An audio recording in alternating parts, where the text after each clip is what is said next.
Hola Juan Carlos, Hola, buenas tardes, Maca. eres profesor, eres didacta, eres orador, das muchas charlas, escribes muchos libros, tanto para padres como en general. Por cierto, tu última colaboración Gracias. me ha parecido muy interesante y muy buena para todos los que hablamos en público en algún momento que nos quedamos bloqueados, ¿qué digo, qué no digo?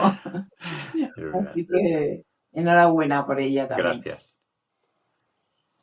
Cuéntanos un poco cómo empiezas, cómo surge para ti ser profe de inglés, además. Pues, pues surge de casualidad, porque yo vengo de una familia de maestros, en la que somos cuatro hermanos, los cuatro somos maestros, casados con maestros, y yo tenía una cosa clara, que no quería ser profesor. Era lo único que tenía claro.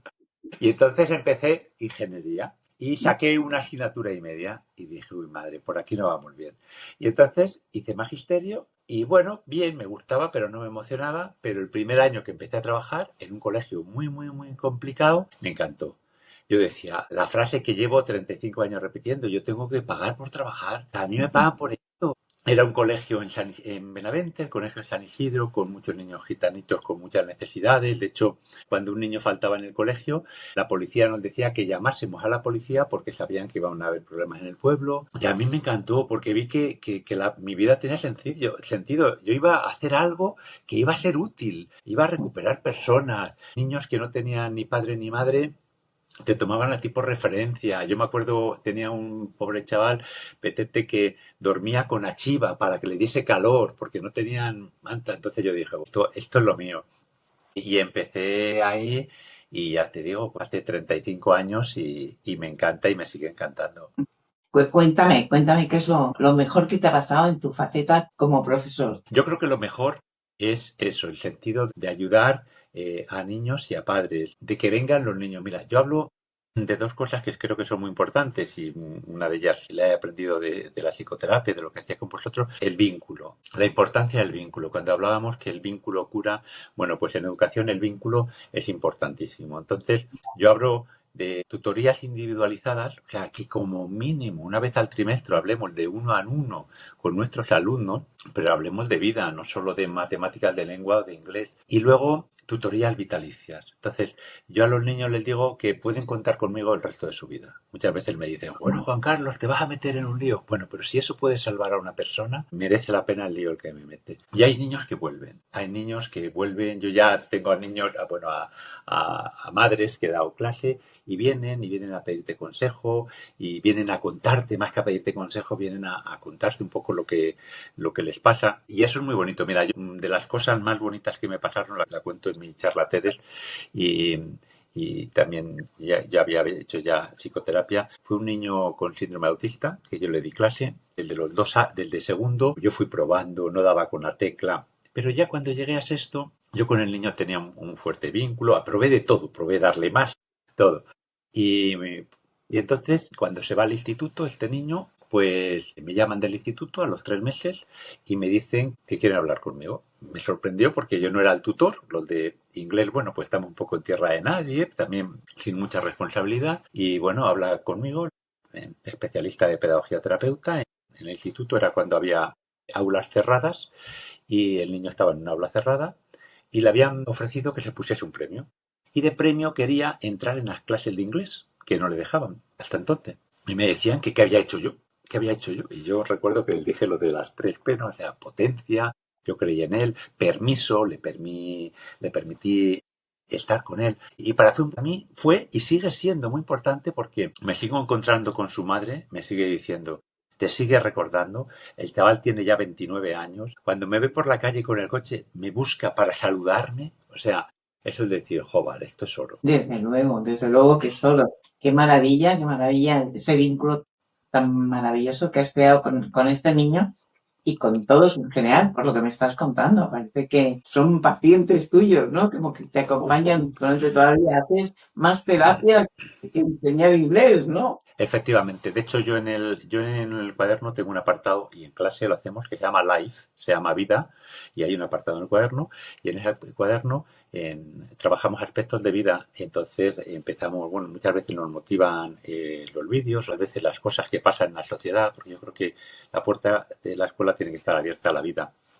Y yo hablo Ujú. ahí, cuando yo hablo del estresor, ¿no? Hablo del humor, del amor y del dolor. Hay que tener humor, tenemos que meter alegría, tenemos que compartir la alegría. Un día que nos riamos es un día perdido. Hay que meter el dolor, el suyo, el mío. Yo comparto, o sea, yo soy humano con ellos y yo lloro con ellos.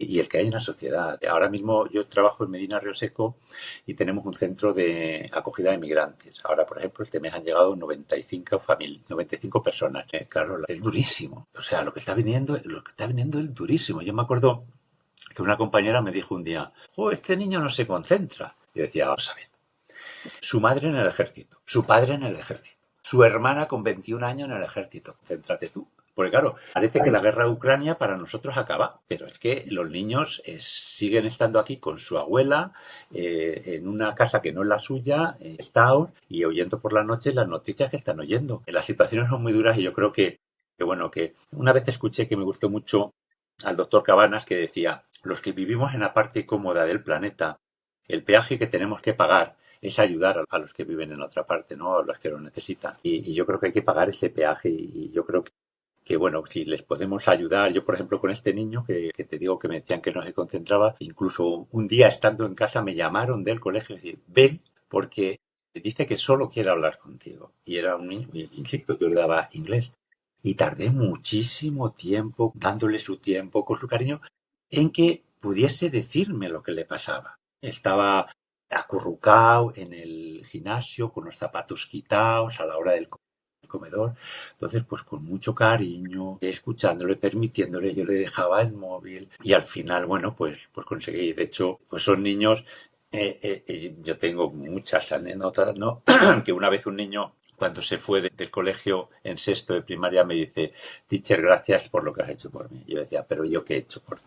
Y me dice, me hacías así cuando bajabas por la escalera. Me hablabas al oído. Yo solo decía, eres un campeón y si te hace falta ayuda. Y claro, le llevaba propuestas ajustadas a él. O sea, porque muchas veces me decían otros niños, claro, es que tú no le tienes coloreando todo el día. Pues claro que no, joder, por respeto. Y me decía, cuando ponía los vídeos de llorar, cuando ponemos estos vídeos de llorar, le dejaba esconder porque le daba vergüenza. Has dicho que tenemos que pagar un peaje y al mismo tiempo lo que tú me estás transmitiendo es que nada de lo que haces es un peaje para ti, como que te sale de natural, de corazón. Totalmente, totalmente. O sea, lo que me sale, yo creo que es un efecto boomerang, o sea, yo recibo, yo creo que amar se aprende amando y siendo amado, ¿no? Pero también amando, ¿no? Y es una de las cosas bonitas, ¿no? Que yo tengo, porque son muchísimas, muchísimas, muchísimas necesidades, son muchísimos los duelos abiertos que tenemos en el aula, duelos de inmigración, duelos de separaciones que no se han hecho bien, y entonces, bueno, pues me necesitan, ¿no? Los alumnos y los padres, ¿eh? Y los abuelos. Otra de las cosas que ya llevo varios años haciendo son charlas para escuela de familias, que llamo, ¿no? Para padres y para madres, una vez al mes, y vamos tocando diversos temas. Y últimamente hice una muy bonita de abuelos, ¿no? Y entonces era muy bonito el enseñarles, el hacerles ver que las cosas se pueden hacer otras cosas, que no es incompatible. Yo suelo hablar de los cuatro pilares de la educación, que uno hablo de cariño, y hay que enseñar a dar cariño, porque hay muchos niños que no les abrazan. Yo les pregunto, ¿te has abrazado hoy en casa tu madre? Y vienen y no les abrazan y no les tocan. Qué pena. Y claro, qué pena porque lo necesitan, que son niños, que estamos hablando, pero lo necesitamos todos, ¿cómo no lo van a necesitar los niños? Y necesitan el cariño, yo hablo de ternencia, mitad ternura y mitad paciencia. Hablo de límites, necesitamos límites, porque si no se neurotitan, si no cuando hablábamos de los hambres psicológicos, la estructura se la vamos a dar también con los límites. Necesitamos valores. Y para los valores, una de las maneras mejor de transmitir valores es con el ejemplo. Y necesitamos validarles las emociones. O sea, esto de aquí no pasa nada. Yo me acuerdo que una vez se cayó un niño, le dije, venga Gonzalo, que no pasa nada. Me dijo, teacher, que sí pasa nada, que sí pasa nada. Qué Claro, bueno. claro, ¿cómo no va a pasar nada? O sea que Aprendes de los niños también. Muchísimo, muchísimo. Yo, de hecho, tanto para los artículos como para las conferencias, son diferentes porque cada día me voy enriqueciendo de los niños. Esta mañana me veo a un niño que ha roto una puerta y las decoramos con papeles según la temática y le he visto, era un niño, bueno, con problemilla, y le veo que rasga la puerta. Y digo, a ver qué le digo yo ahora, cómo le entro. Y veníamos pensándolo y cuando me cruzo con él le digo, oye, ¿has visto quién ha roto esa puerta? Me mira y me dice, hazme otra pregunta. Digo, me ha parecido buenísimo, me ha parecido inteligentísimo. Y claro, digo, ¿qué? ¿Cómo le voy a decir algo? Después de eso, desde luego te he dejado sin Claro, palabras, completo. te quedas sin palabras. Has hablado hace un momentito de excelencia. Explícanos un poco, porque yo te he oído hablar de esto, pero estoy convencida que la gente necesita incluir esta palabra en su día a día, en sus relaciones con los demás. Cuéntanos. No te he oído bien. ¿Cuál? ¿Terdecia? Sí, Sí, sí, yo creo que necesitamos las dos cosas. Por un lado necesitamos paciencia. Y yo suelo definir qué es paciencia, porque la gente entiende mal paciencia. Y paciencia es esperar contento. O sea, esto de se me está acabando la paciencia, se me está acabando. Eso no es paciencia. Yo le digo a los profesores, si tú entras en un aula y como técnica de crear silencio, te vas a quedar en silencio, pero no te estás mosqueando, me parece muy bien. Pero si por dentro te estás empezando a hervir, eso no es paciencia, ¿vale? Y luego necesitamos ternura. Yo suelo decir que no es bueno sufrir, pero sí es bueno haber sufrido, porque cuando hemos sufrido te haces más sensible a los que le pasa a los demás. Y entonces necesitamos ternura, y la ternura se muestra de muchas maneras. Se muestra con la mirada, se muestra con la escucha, se muestra con la atención plena, se muestra... Yo hoy, por ejemplo, he cuidado patio en educación infantil, que es otro regalo. Es muy difícil porque ahora en los colegios otro problema que estamos teniendo, además de la inmigración y lo que estamos haciendo, tenemos muchos niños con muchos síndromes. Por ahí, yo cuando empecé teníamos un niño autista, a lo mejor, bueno, pues ahora es fácil, incluso clases con 2 y 3. Incluso tenemos clases con 2 y 3 niños autistas y síndrome de Down. Pero no es porque hayamos integrado más, no, es porque algo está está ocurriendo pasando. en la sociedad, ¿no? Y entonces, aún así, qué fácil es reparar un poquito a un niño. Simplemente te agachas, ponerse a la su edad, eso lo digo a los padres, hablarle a su altura, no le habléis desde arriba, que si le hablas desde arriba eres un gigante, si le gritas eres un monstruo. Agáchate, ponte a sus ojitos, hazle caso, verle que lo que le duele no es la patada, sino que no le han dejado subir al tobogán. Yo hoy les he dicho, hay compañeros a lo mejor que castigan, venga, pues te vienes conmigo y me ayudas a cuidar el patio. Ya no querían jugar, preferían estar conmigo, porque claro, íbamos hablando, te ibas metiendo en el mundo con ellos. Entonces, eso es necesitamos la ternura, necesitamos que si ves a un niño solo, no mires para otro lado, te acerques y ves qué le pasa, que si ves a un niño que no se sabe atar los cordones, pues se los atas, pero no le riñes porque no sepa. Claro, yo suelo decir a los compañeros que en la escuela pasan cosas. En la escuela hay niños que llegan tarde, hay niños que tienen padres y madres que ellos no han elegido, hay niños que no traen los lapiceros, hay niños que no traen los deberes. Bueno, bienvenidos a la escuela. De la misma manera que en medicina cosen puntos de sutura y hoy tratarán un infarto. Bueno, pues esto es la escuela. Y otra cosa importante es que tenemos que educar a los niños que tenemos, no a los que nos gustaría tener. O sea, yo estos niños que tenga, me guste o no me guste, con trastornos, sin trastornos, con emigrantes, esto es lo que tengo que educar, es lo que me toca. Y este es mi trabajo, no idealizar. Y una vez estuve en un colegio en Madrid y pregunté, después de verle, era un colegio de los que hablan modélicos, y le dije, oye, no he visto ningún niño migrante. Y dice, no, vale 1.000 euros el mes, no lo pueden pagar. Nosotros no tenemos eso, entonces lo que tenemos, pues hay que jugar la partida. Y luego nos tenemos que dar cuenta de muchas cosas que yo veo en el aula, que ser pobre es una faena. Ser pobre es una faena. Y hay niños pobres. Y hay niños que huelen mal y no quieren oler mal, pero es que no tienen para lavarle. Y hay niños que no tienen los lapiceros que tienen los demás niños. Y hay niños que hacemos una excursión que si vale 20 euros, pues no pueden ir porque son 3 hermanos y con eso comen semana y media. Claro. Eso es una faena. Ser torpe para un niño es una faena porque se dan cuenta. O sea, los niños no son tontos, o sea, pueden que les cueste. Entonces se da cuenta cuando no lo entiende. Yo tenía un niño que me dijo, teacher, quiero ser listo como mi hermana. Y yo dije, no, tú eres listo. De que no, que mi hermana estudia poco y aprueba. Y yo lo leo y es que no sé lo que pone. Y la verdad, el pobrecillo. Entonces, es una faena.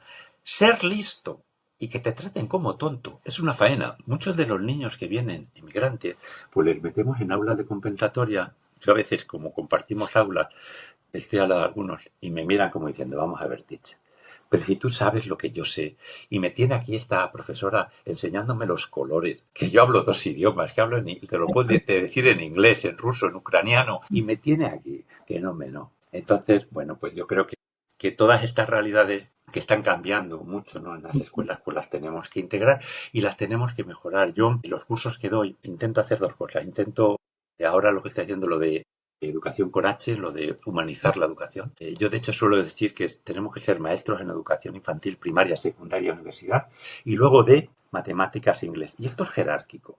Primero tengo que ser maestro, tengo que saber cómo motivar, cómo organizar la clase, cuando un niño tiene problemas, cómo reaccionar. Luego tengo que conocer la etapa, tengo que conocer como un niño infantil, lo que aprendíamos en el máster que hice yo contigo, claro, para los niños. Entonces, tenemos que conocer a estos niños. Luego tenemos que conocer a nuestros niños individualmente, porque dentro de todo es por igual. Y luego seremos de matemáticas, de lengua y de lo que quieran.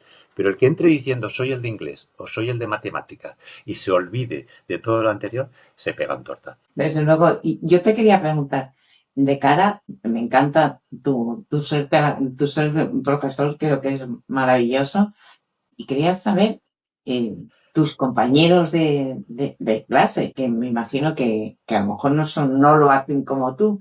¿Cómo te ven? Pues, ¿Cómo llevan que tú seas distinto? pues mira, yo hace unos años yo suelo me gusta abrir las puertas de mi clase, ¿no? Y de hecho, doy clase con profesores si quieren venir a verme. De hecho, vienen a veces de diversas universidades a ver cómo doy la clase y con padres también. Y una vez me vio el inspector y me decía, contágiales, o sea, contamínales.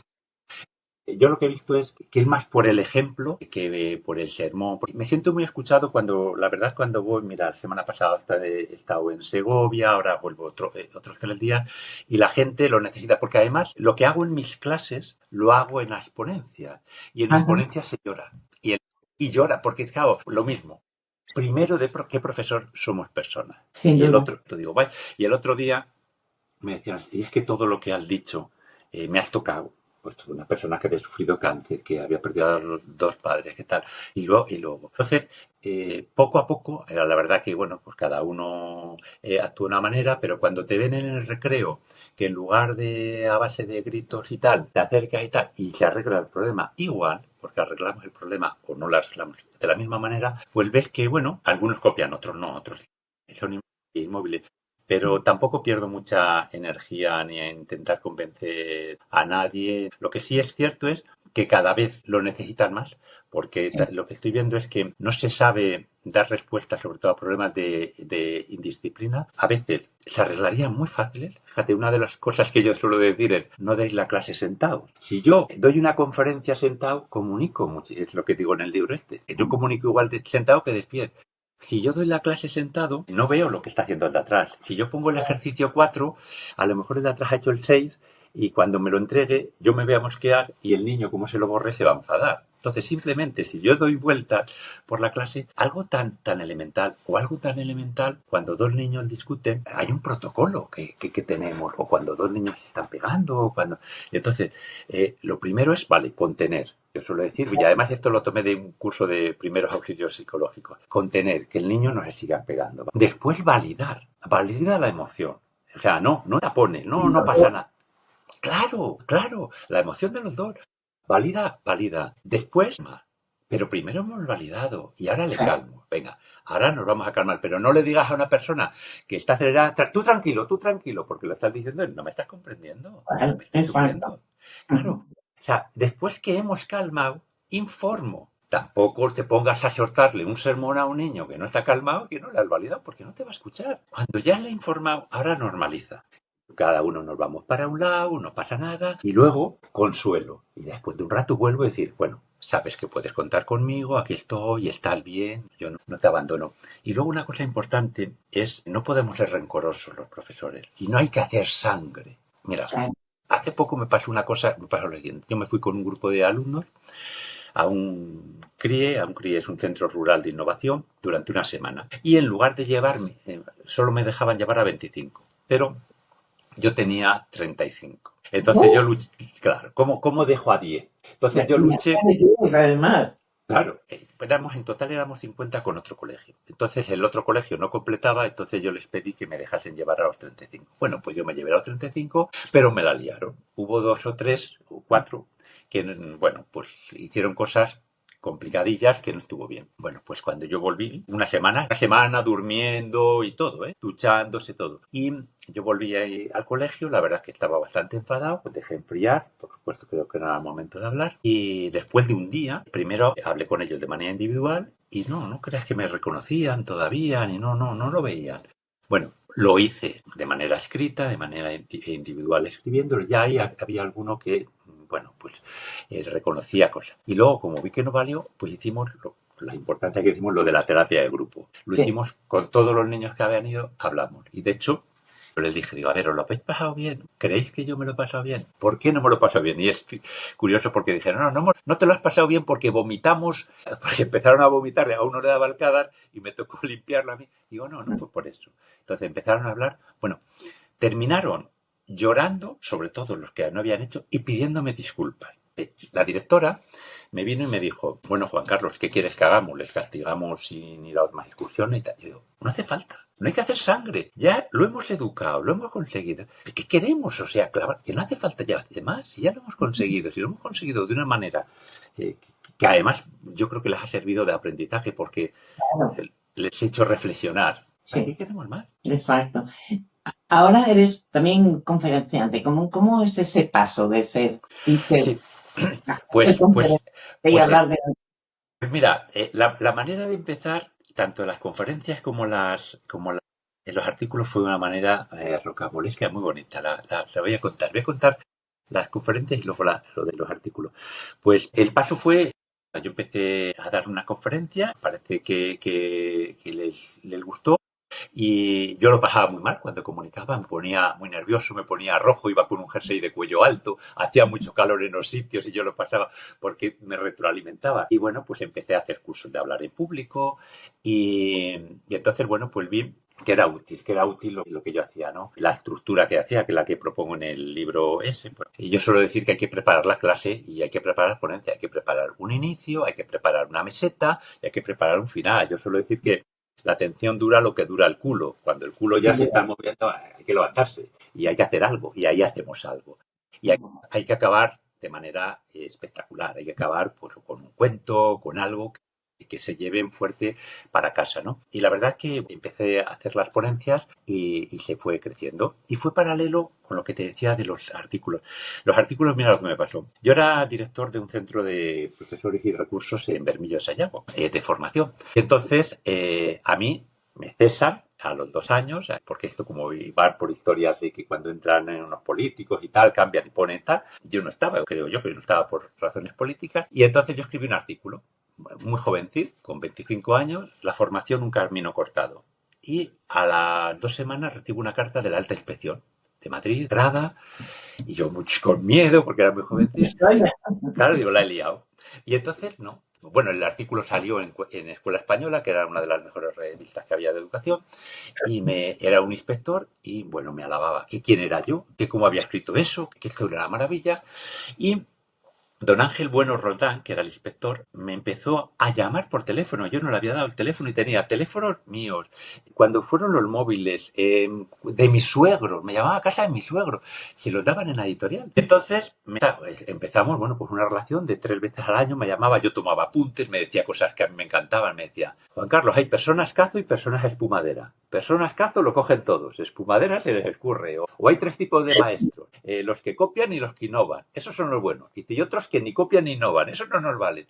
Bueno, y así estuvimos 17 años hablándonos. Y cuando escribí yo los libros de Pirates and Princess, Piratas y Princesas, y iba a ir a Madrid a presentarlo, pues escribí a don Ángel, no me contestó, me sorprendió que le había mandado la invitación y le llamo por teléfono y me dicen en su casa que no se puede poner. Digo, mire, es que tengo muchísimo interés en hablar con él y me dicen, acaba de fallecer. ¡Wow!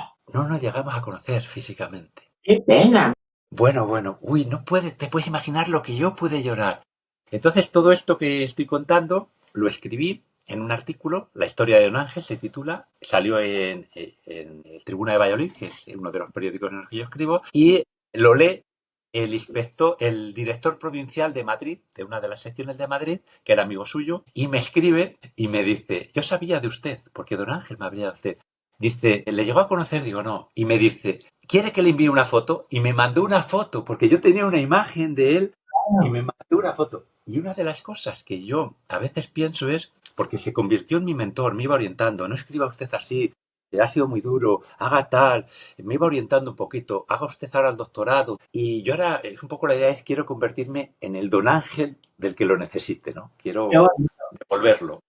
qué bonito. O sea, que ha sido precioso de ser profesor, ser conferenciante, acompañado por esta persona tan importante para ti y que al final no os habéis conocido en persona. Exacto, no nos llegamos a ver. De hecho, bueno, una de las hijas también me escribió para darme las gracias del artículo. Y a partir de ahí, a partir de ese artículo, bueno, pues en una conferencia me llamaron de Cuadernos de Pedagogía, lo leyeron Editorial Everest y entonces me vinieron a buscar que querían que yo escribiese el libro y entonces empezó ahí a rondar. Y luego los últimos, los que escribo ahora y tal, también fue curioso porque yo corría maratones. Y entonces, cuando corríamos los maratones, los domingos hacíamos la tirada larga, o sea, 30 kilómetros, una burrada, 3 horas corriendo. Y yo iba con gente muy humilde, jardineros y gente muy humilde. Y entonces hablábamos, ellos me preguntaban, yo les escuchaba, a veces problemas de vida y a veces, porque somos todos iguales. Y nosotros, cuando decimos en pantalón corto, aquí sufrimos todos igual. Y en la vida yo creo que también. Y entonces, bueno, pues me dice, ¿por qué no lo escribes? Y empecé a escribirlo. Y entonces lo escribí en un periódico, en La Mar de Campos, y veo un día que una señora me trae todos los artículos metidos en portafolio. Digo, esto no puede ser, hombre, esto hay que darle forma. Y además, mi madre, yo era muy hijo de mi madre, además lo sabes porque cuando falleció me coincidió con el máster. Me decía, era muy de misa mi madre, y al padre Lucio le decía, padre Lucio, la misa tiene que ser de media hora que se entienda y como Dios manda. Bueno, pues yo he intentado escribir al estilo ese, ¿no? Que se entienda, muy cortito, que sean cosas breves, y yo no sé si como Dios manda, ¿no? De hecho, muchas abuelas me dicen, tienen el libro, y dicen, tenemos el libro y le tenemos en la mesa, pero al lado con un pañuelo, porque a veces nos hacen llorar. Qué bonito, qué Sí, bonito. la Una verdad nueva es que, caricia, ¿no? Tan jova, bonita. es total. Me encanta. Has dicho algo muy importante en tus conferencias, lo que haces, que todo el mundo se quede con algo bonito. A mí me gustaría, como nuestro tiempo se está acabando, también, ¿con qué nos dejas que sea bonito para todos? ¿Qué quieres que nos quedemos después de hablar este ratito contigo? Pues yo suelo acabar, mira, las conferencias, tengo aquí la mochila con una pequeña historia con los mecheros y suelo decir que bueno, pues que estos somos nosotros. Nosotros tenemos luz y los padres tienen luz y los profesores tienen luz y los abuelos tienen luz y estos son nuestros alumnos que también tienen luz y que también son niños que tienen una llama dentro. Y si lo juntamos, pues puede ser una luz preciosa que puede brillar. Pero nuestros alumnos, claro, pero nuestros alumnos van a tener problemas. Y pues seguramente yo escribía el último artículo, tiempos intermedios. Pues entre un tiempo y un tiempo, pues a lo mejor a papá le operan de corazón, o a lo mejor se queda en el paro, o a lo mejor hay un amigo que no quiere jugar conmigo, o a lo mejor en matemáticas no me va bien, o a lo mejor me hacen acoso escolar, o a lo mejor vengo de un país que, bueno, pues siguen estando en guerra. Y entonces nuestros alumnos ya no brillan. Pero nosotros seguimos brillando. Y si nosotros seguimos acompañando a nuestros alumnos con cariño, pues pueden volver a brillar. Y yo creo que es un poquito eso. Yo creo que sí que es un poquito eso, ¿no? Que eso. Luego suelo contar también, porque muchas veces cuando voy a algunas conferencias me dicen, bueno, pero esto que hacemos, oh, no sirve. Y yo decía, vamos a ver. Mira, y suelo contar dos, voy a contar uno de ellos. Me acuerdo que una vez en un reformatorio le fueron a inaugurar, se habían gastado 2.000 millones y en el acto de inauguración el director dijo, si este reformatorio sirve para salvar a una sola persona, a un solo niño, los 2.000 millones han merecido la pena. Y se le acercó el ministro y le dijo, oye, ¿no te has pasado? 2.000 millones por una persona. Y si esa persona es mi hijo, ha merecido la pena. Pues que sean nuestros hijos, ¿no? Yo suelo decir que me quiero convertir en el maestro que me gustaría ser, ¿no? Tener para mis hijos. Qué bonito. ¿Tus hijos también se dedican a esto? Pues sí, contracorriente, porque mis hijos han sido muy buenos estudiantes. Yo soy un suspendedor, o sea, de hecho yo creo que, bueno, soy buen profesor de inglés porque yo suspendía el inglés. Yo tenía problemas de oídos y hasta que no me fui a Estados Unidos a aprender inglés. Entonces suelo decir que para ser buen maestro tienes que haber sido mal estudiante. Eso ayuda, ¿no? Porque comprende. Entonces mis hijos los dos han sido muy brillantes. De hecho, matriculado de honor en la EBAU, y podían elegir lo que querían. Y entonces los profesores le decían, pero ¿cómo vas a ser maestro? Pero con lo que podéis hacer vosotros. Y claro, llegó un momento que ellos les dieron una respuesta. Es decir, mi mujer también es maestra. Dice, es que yo quiero estar como mis padres. Que es que va contento los lunes. Es que va tan contento los lunes como el viernes. Y de hecho, mi hijo, pues ya con 25 años está de maestro en Salamanca. Y mi hija acaba de venir, está haciendo las prácticas en Norwich, en Inglaterra, también de maestra. Y van a ser muy buenos maestros porque veo que son la versión mejorada, o sea, nos impulsa, vienen a muchas conferencias conmigo y entonces se la saben, hay veces que se la saben, también hacen de policía porque yo suelo hablar cosas que me pasan en la vida y que nos pasan en la familia, es lo que yo llamo el contenido habitado, o sea, cuando tú hablas de ti, contactas más. Y hay veces que me dice, uy, mamá, que hoy ha hablado papá de esto, y dice, ten cuidado, pero sí, también son. Y la verdad que bueno. Pues enhorabuena por todo lo que has conseguido. Y ahora sí quiero darte las gracias por este tiempo que has compartido conmigo y que espero que te vea mucha gente porque realmente lo que transmites es muy bueno para todas las personas que tienen ganas de escucharte y tienen ganas de acompañar. Porque acompañar, fíjate que dice acompañar y no ser maestro, porque yo creo que gran parte de lo que tú haces es muy terapéutico, muy acompañamiento para que todos crezcamos, ¿no? Que es lo que yo como terapeuta intento hacer con la gente que llega a terapia conmigo, ¿no? Así que muchas gracias de corazón. Gracias. ¿Cómo terminarías esta charla que hemos tenido? Pues yo pienso que lo que das, te lo das y lo que te quedas, te lo pierdes. Yo creo que lo que damos es lo que vamos a recibir, aunque no lo hagamos por recibirlo. Pues un placer. Gracias. Espero que la gente disfrute tanto como he disfrutado yo en este rato que hemos pasado. Gracias, Blanca. Gracias, muchas gracias. Gracias a ti, desde luego.